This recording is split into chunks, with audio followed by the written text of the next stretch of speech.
এত রোজাদার থাকলে লাখে 10,000 খায়, ওরা কারা? এত রোজাদার থাকলে মানুষের ব্রিজের টাকা মেরে দেয়, ওরা কারা?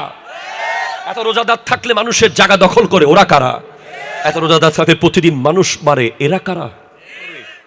হাইরে রোজাদার, এত রোজাদার, এত রোজাদার, এত রোজাদার, এত রোজাদার থাকলে এলপিজি গ্যাসের সংকট করে কারা? আমার বাংলাদেশে নাকি রোজা রাখে মানুষ। একটা প্রশিক্ষণ ছাড়া মিশনে যাওয়া, একটা প্রশিক্ষণ নিয়ে মিশনে যাওয়া। রমাদান আসার আগে আমাদের বাংলাদেশে কোনো প্রশিক্ষণ নাই। অ্যাজ এ ট্রেডিশনাল একটা বিয়ে বাড়ির মতো, বিয়ে বাড়িতে আসেন আপনারা বেড়াইতে, ভাতটাত খাইয়া চলে যান, রমজানও আসে 30 দিন সেই ইফতার খাইয়া চলে যান, কোনো পরিবর্তন নাই। খানা খাবেন না আর ভাত খাবেন না, পানি খাবেন না, বিবির সাথে থাকবেন না, এটা হচ্ছে 10 আর 11 নম্বরের বিষয়। এর 11-9টা বিষয় আছে। চনামুড়ির দোকান থেকে যে বসে বসে সেহরি ইফতার খাচ্ছে, চনামুড়ি খাচ্ছে, আর রাতের বেলা সন্ধু হোটেলে যে সেহরি খাচ্ছে, আমি তাকে রোজাদার বলতে পারি না। আমি তো রোজাদার দেখি যে কাকে জানেন? যে মাথার চুল থেকে পায়ের নখ পর্যন্ত রোজা রেখেছে। এক,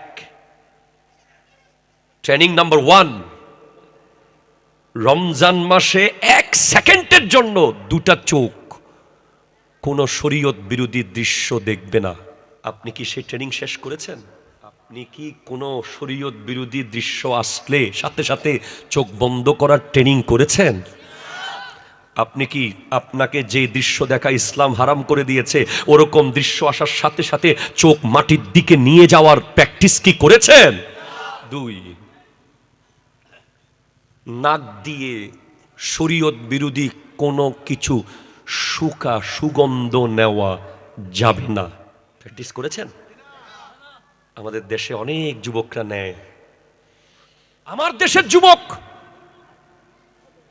যে জানেই না রমজান কি, সে জানে একটা মাস এসেছে, দোকানে পেঁয়াজু আর বেগুনি বানাবে, খাবো।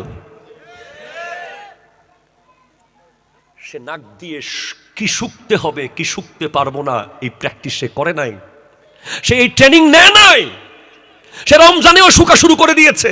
আপনি ফ্লাইওভারের নিচে গিয়ে দেখেন না, আপনি রমজানের রাতেও, গভীর রাতে আপনি বিভিন্ন কোনায় কাঞ্চায় দেখবেন, পাবেন। প্র্যাকটিস নাম্বার 3, এই মুখ দিয়ে শরীয়ত বিরোধী একটা শব্দ বের করা যাবে না। প্রয়োজনে সিদ্দিক আকবরের মতো জিহ্বা ধরে রাখতে হবে। ট্রেনিং নাম্বার 4, এই হাত দিয়ে ইসলাম বিরোধী কোনো কিছু টাচ করা যাবে না। ট্রেনিং নাম্বার 5, এই কলব দিয়ে ইসলাম বিরোধী কোনো কিছু কল্পনা করা যাবে না, যাবে না, যাবে না, যাবে না। শরীয়তের বাইরে কোনো কিছু চিন্তা করা যাবে না। ট্রেনিং নাম্বার 6, এই লজ্জাস্থানকে শরীয়তের বাইরে 1 বিন্দু পরিমাণ পরিচালনা করা যাবে না।